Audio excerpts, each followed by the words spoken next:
Hello my beautiful souls! Welcome sa ating tarot reading sessions. Keep in mind, general reading po ito. Maring mag-resonate, maring hindi.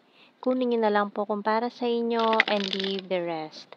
Maring mag-shift na energies or magkabaliktad ang sitwasyon. Kaya kayo na pong bahala kung saan kayo nakalugar sa reading natin. Okay? So, let's see.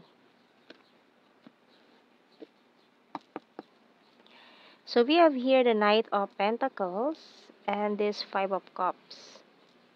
And we also have here the Knight of Wands and the Ace of Cups.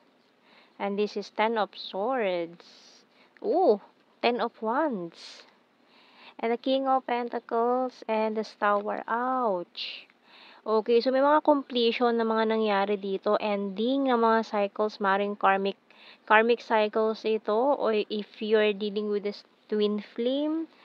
Okay, so bottom card, Six of Pentacles. Okay, so medyo hindi maganda nangyari dito. No, maaaring itong person mo or itong twin flame mo ay pinagdadaanan ito ngayon. May mga pinagdadaanan siya ngayon. Maaaring medyo hindi maganda itong sitwasyon niya with their karmic partner. Maaring tinapos na nila ang ugnayang ito and medyo hindi okay siya ngayon, no? Kasi although ano naman ito, no? Parang nako-confuse pa kasi siya or nasasaktan din siya syempre sa mga nangyari ngayon. Tingnan natin. Kaya medyo hindi pa maayos ang kanyang sitwasyon ngayon. Kaya if you are waiting for the union of hearts, mukhang medyo ano pa siya. This person is facing their dark shadow sides. Ayan. We have here letter, pencil, butterfly. Ayan, no? Pinagdadaanan niya ngayon tong spiritual awakening. So, medyo mahirap pa itong pinagdadaanan niya.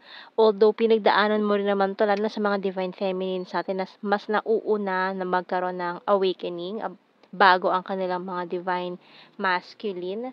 So, we have here the knife, waterfalls, and ground. Bottom card natin, falling star. So, para siyang gumuho dito with this falling star, no? Yung falling star natin para siyang bumagsak talaga sa ground. Ayan, no?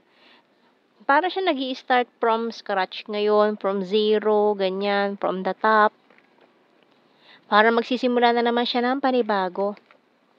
So, this person is very drained right now. Drain na drain siya sa mga nangyayari. Confused. Alam mo yung para siyang bata na gusto niyang tumakbo sa'yo at magsumbong. Parang ganun. Gusto niya magsumbong sa'yo.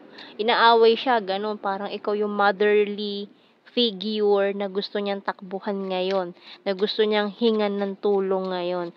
Kaya definitely parang gusto niya may something na nagtutulak sa kanya to send you a message. So, maaaring mag-message siya sa'yo to parang humingi ng payo, humingi ng kasi yung healing properties mo, yung parang ikaw ang kanya magiging healer kasi ikaw ang divine counterpart niya you're my wish come true. I want to see you this weekend. So, yung mga messages natin dito. I have fear and anxiety. I want commitment. Being defensive. I miss you so much. You're my destiny and husband-wife material. So, yung bottom card natin, I'm proud of you. So, proud na proud siya sa mga pinagdaanan mo. Kasi ikaw nauna mong pinagdaanan to mga pinagdaanan niya ngayon na nako-confuse siya. So, ikaw para kang professional and siya is novice. So, gusto niya magtanong sa'yo about pinagdaanan mo kasi parang nagigising na siya Nagkakaroon na siya ng spiritual awakening. And gusto niya magtanong sa'yo about this journey. Parang namumulat na siya, nalalaman na niya na kumbaga may may nalaman na siya about twin flame. Parang iniisip niya na ikaw ang twin flame niya, so naiisip niya ikaw ngayon. So, we have here, Victory by Archangel Sandalphon. Your prayers have been heard and answered. Have faith. Kasi dahil ikaw ang may mas nakakaalam, mas nauna ka na na-experience 'to kaysa sa kanya, gusto niyang humingi talaga sa'yo ng mga marami siyang tanong. Marami siyang tanong na ano, magugulat ka out of the blue sa messages ng taong 'to sa'yo. Ayan. So, bottom card pa natin, divine order, oh. So, ito na, naku. Kasi ano, shocking, parang out of the blue biglang gano'n yung mga tanungan niya, 'no? So, dati wala siyang kaalam-alam sa mga ganyang bagay, pero ngayon biglang out of the blue nag-message siya, nagulat ka, tapos gano'n pa yung mga tanong niya, 'di ba? So, talagang maaaring nakapag-research na siya or biglang na-realize niya na para siyang ang tagal na sleeping beauty tapos bigla siyang nagising. Gano'n. Parang gano'n yung ano niya, ang dami niyang tanong, ang dami niyang gustong malaman. Sa sinabahaba ng panahon na parang hindi ka niya nakilala, hindi ka niya na-recognize na ikaw ang twin flame niya, gano'n. So, ngayon nagkaroon siya ng spiritual awakening.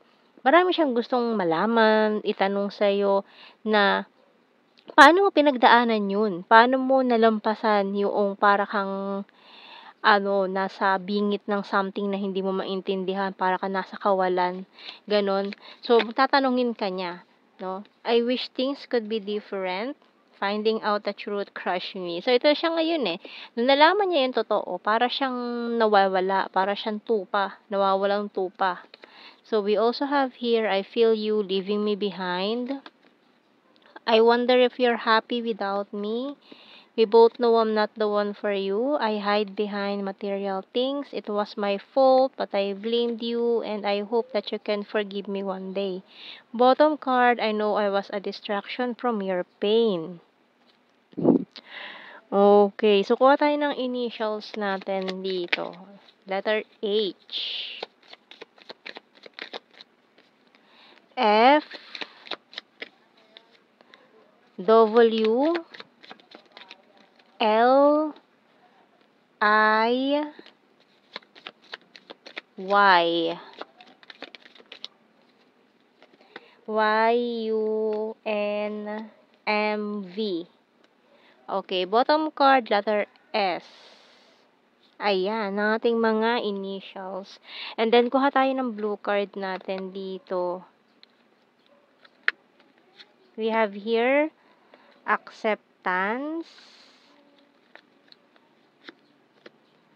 obsession, and separation.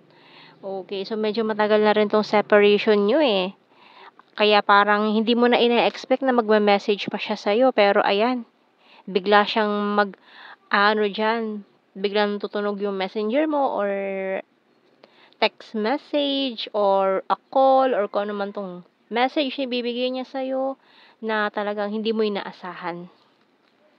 Okay, so tingnan natin general signs and messages natin dito.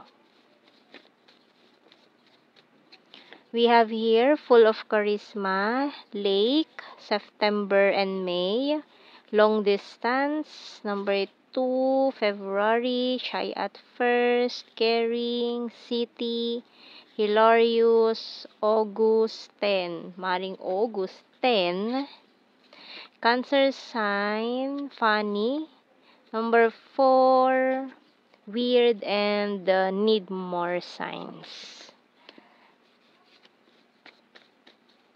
Meron pa tayong soon. Ayan, soon. And skin tag, very lucky, animal lover, very loyal, and rainy season. So, ngayong rainy season, kasi tag-ulan na, ayan, maaring ngayon siya, nagpo-formulate pa lang siya ng mga words, sasabihin niya sa'yo, or kung ano man itong mga itatanong niya sa'yo na talagang out of the blue, out of this world, feeling niya out of this world, pero alam niya na maiintindihan mo siya. Alam niya na ikaw yung taong makakatulong sa kanya this time, no? Kasi kayong other half kayo kasi kayo ang twin flame kaya kayo lang ang intindi talaga sa isa't isa in this part of the journey na pinagdadaanan ninyo. Okay, so we have here dimple, 9, and emotional. So, ayan, siya very emotional siya ngayon. Kaya para talaga siyang bata, natatakbo sa'yo, magsusumbong sa'yo na ano 'tong mga pinagdadaanan niya ngayon na hindi niya maintindihan 'no. So, ayan ang ating reading. Thank you for watching. Take care and God bless. See you in our next reading, guys. Bye-bye.